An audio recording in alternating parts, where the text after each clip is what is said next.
ఇప్పుడు మనం స్వామి వివేకానంద మన భారతదేశం గురించి చికాగో నగరంలో తెలియచేసిన ఒక అద్భుతమైన ప్రసంగాన్ని ఇప్పుడు ప్రారంభిస్తాము.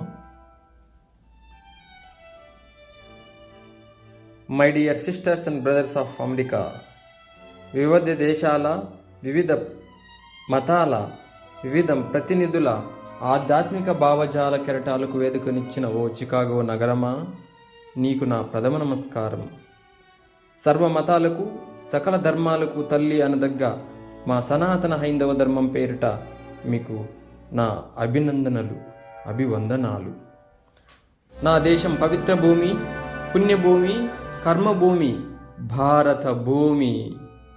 ఒక పక్క పరమతస్థులు మా ఆలయాన్ని కొల్లగొడుతూ ఉంటే ఒక చేత్తో క్షమించి మరొక చేత్తో హక్కును చేర్చుకున్న సహనశీల దేశం నాది అని తెలియజేయడానికి గర్విస్తున్నాను. తండ్రి మాట కోసం సమస్త రాజ్యాన్ని పరిత్యజించి 14 ఏళ్ళు అడవులు పాలైన శ్రీరాముని కన్న ధార్మిక దేశం నాది అని తెలియజేయడానికి గర్విస్తున్నాను. సర్వవాక్కుకు సత్యవాక్కుకు కట్టబడి కాటి కాపరిగా మారిన పశ్చాత్తాపం చెందని చక్రవర్తులు ఏలిన సౌశీల్య దేశం నాది అని తెలియజేయడానికి గర్విస్తున్నాను. నా దేశం గురించి, నా హైందవ ధర్మం గురించి ఏమని చెప్పను, ఎంతని చెప్పను. యోగా మాది, ధ్యానం మాది, చదరంగం మాది, మార్షల్ ఆర్ట్స్ అనబడే యుద్ధ కళలు మావి.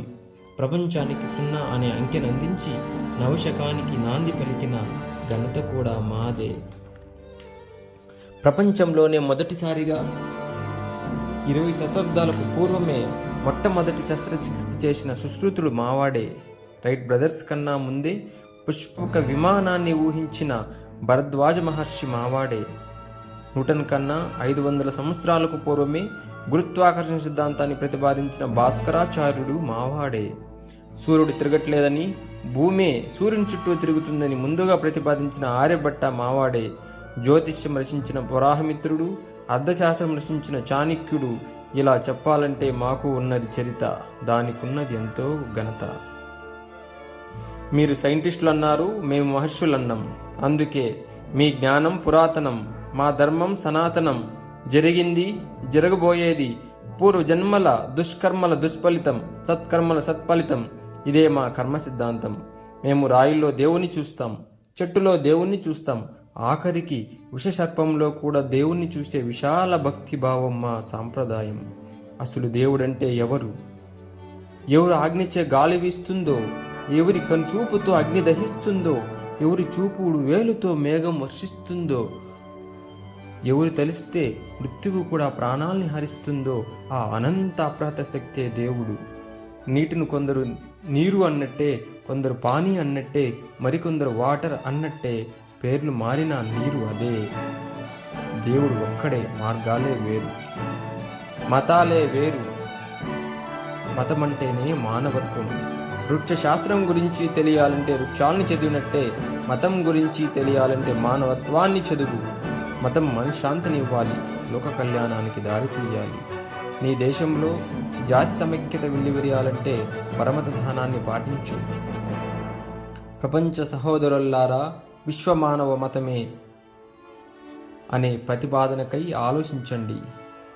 అదే దేశాలకి అతీతమై, కాలకాలాలకి అతీతమై, ఒక బౌద్ధ మతంగా కాక, ఒక క్రైస్తవ మతంగా కాక, ఒక హిందువు మతంగా కాక, సర్వమతాల సారాలు నిముర్చుకుని ఏకైక మానవ మతంగా ఆవిర్భవించాలి.